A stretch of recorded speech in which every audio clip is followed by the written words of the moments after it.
Namo Phat. Good morning. Thank you for joining me for our daily practice check-in.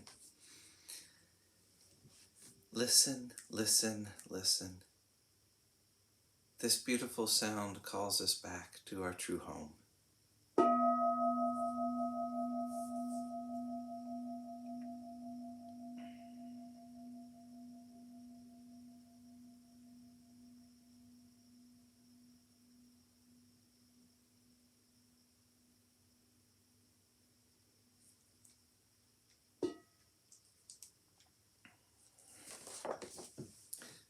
The fifth mindfulness training.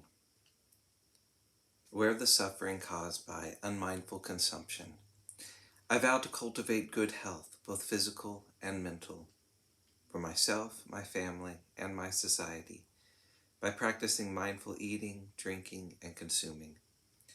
I will ingest only items that preserve peace, well-being, and joy in my body, in my consciousness, and in the collective body and consciousness of my family and society. I am determined not to use alcohol or any other items that contain toxins, such as certain TV programs, magazines, books, films, and conversations. I am aware that to damage my body or my consciousness with these poisons is to betray my ancestors, my parents, my society, and future generations. I will work to transform violence, fear, anger, and confusion in myself and in society by practicing a diet for myself and for society. I understand that a proper diet is crucial for self-transformation and the transformation of society.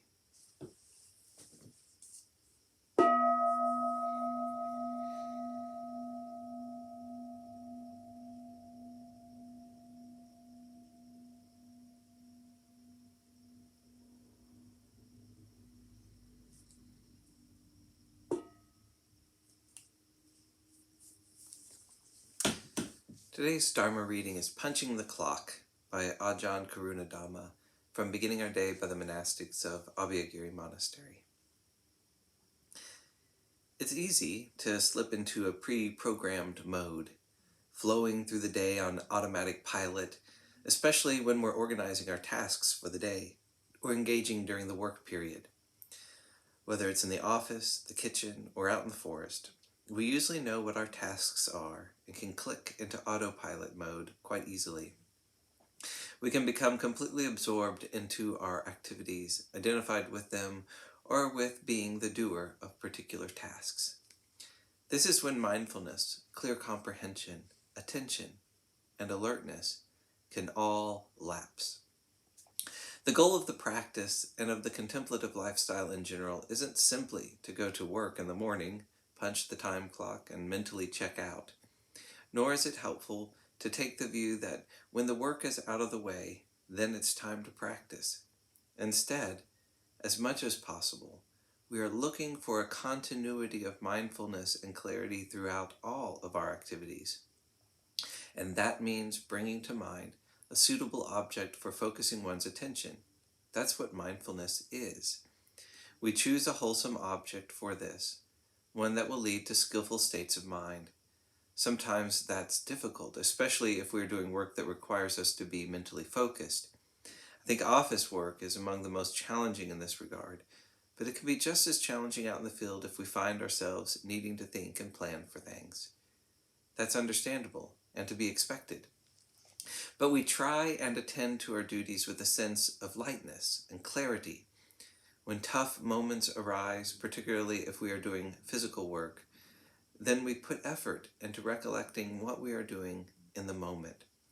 We can know our physical sensations clearly and focus on something that will lead to a wholesome mind state rather than a deluded one. We keep the focus on the body, always here in the present moment.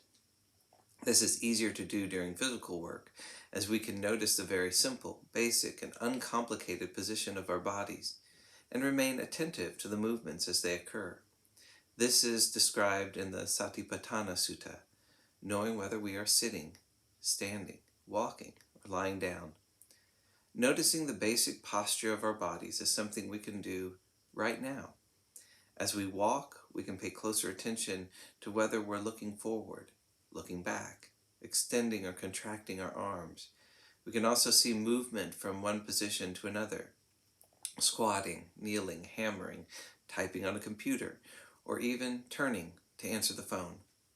It's simply a practice of giving attention to the basic movements of the body as a way of grounding oneself in mindfulness. This way of practicing has the potential to lead to a sense of settledness in the mind and the body. It helps keep us from becoming completely 100% swept away with what we are doing and allows us to maintain a bit of objectivity moment by moment. We do this by building up a momentum of pauses, stopping every now and again, and feeling the presence of the body.